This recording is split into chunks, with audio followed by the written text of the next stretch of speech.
The morning I discovered a hidden folder on Mom's phone, my whole world shattered. Inside were photos of her seducing my brother's teachers to rig his straight A's on text messages that revealed she'd been lacing his orange juice with mysterious pills all year. She forced me to stand guard outside those study sessions, threatening me with foster care if I ever spoke up. What began as a desperate mother's scheme to escape poverty turned into my worst nightmare and led to my brother's tragic end. My mom made me stand guard while she slept with my brother's teachers to change his grades. When I saw her stirring white powder into his orange juice every morning, she twisted my arm and hissed, "You want him to fail? You want us to stay poor forever?" Mom worked 80 hours a week and we were still living in a trailer home buried in a junkyard.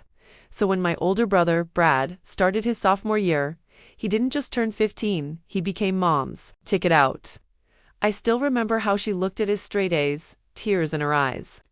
"You're going to be a doctor," she'd whisper. "You're getting us out of here. Promise me." At first, her dedication seemed harmless. During junior year, she quit her night job and turned the living room into study central. For Brad's study groups, she'd cook what we called fancy Ramon Murin noodles, with scallions and sesame seeds. We all thought she was amazing. I never imagined what was really going on behind closed doors. It started when my phone died. Mom let me borrow hers for homework. But really, I just wanted to play Subway Surfers. When I unlocked it, my stomach dropped. There was a folder in her camera roll named Grades. Inside were photos, lots of photos that made me sick. Subfolders called Mr. Timothy, Married, and Mr. Jim. Single-held pictures no mother should ever take, let alone send. Then, I read her texts. She lured teachers with those photos, then blackmailed them into changing Brad's grades. My hands shook so badly I dropped the phone. As I bent to pick it up, I heard her footsteps.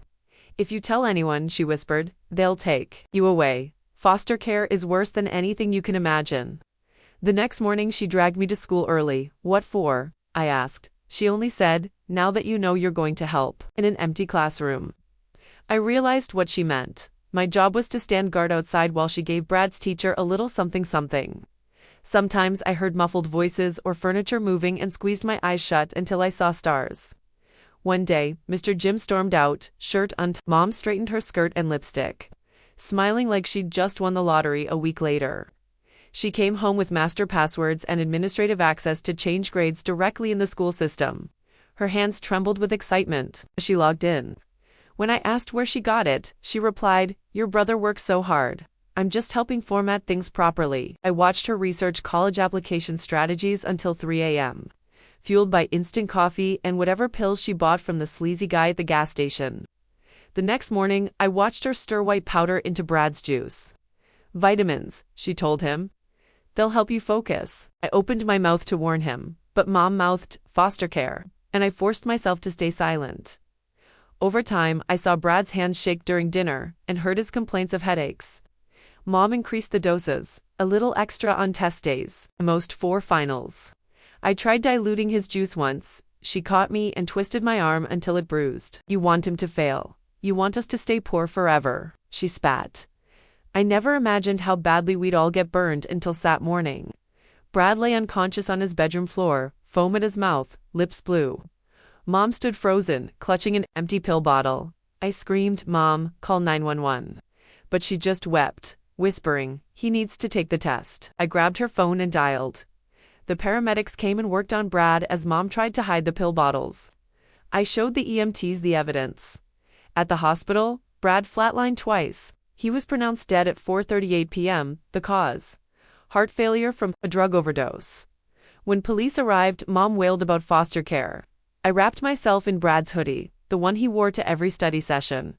It still smelled like him. A detective with kind eyes questioned me, but sobs overtook every attempt to speak.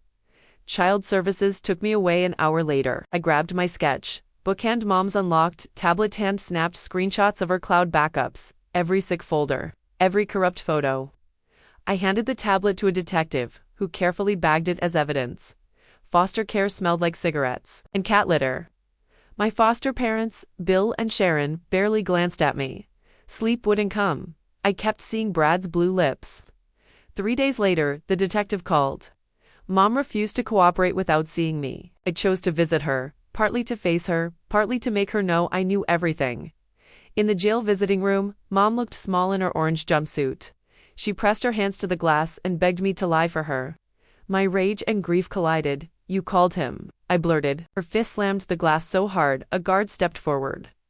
Back at the group home, Jake's mom had already started a Facebook page to support my mother, calling her a grieving parent. The community rallied behind Mom's version of events. I stopped checking social media. Whispers followed me at school. Marcy, Brad's girlfriend, accused me of jealousy. I rolled up my sleeve to show bruises from Mom's grip. Her face fell with conflict. Then she walked away.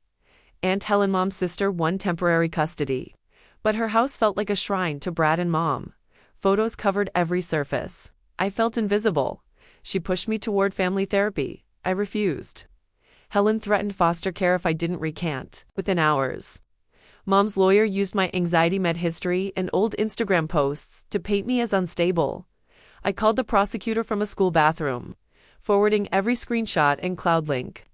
The folder structure proved something existed, even if the photos were deleted. The case remained uphill. Teachers stayed silent, fearing repercussions. The local news treated Mom's story with equal weight. Then, Mrs. Chen, Brad's favorite teacher, came forward. She described his exhaustion, shaking hands, Mom's aggressive demands. Her steady testimony broke through the wall of silence. Digital forensics found receipts showing Mom's pill purchases matched Brad's worst days. Jacob's mom and Marcy joined to testify about his complaints. Expert witnesses confirmed lethal stimulant levels in Brad's system. Mom's notebooks revealed she believed she was mapping out his future delusion entwined with criminality. On the stand, she cried, then exploded, confessing she poisoned him to save him from poverty. After 6 hours of deliberation, the jury found Mom guilty of involuntary manslaughter, fraud, and child endangerment, but not second-degree murder. She faced up to 15 years, parole possible after 7. It wasn't perfect justice, but it was something.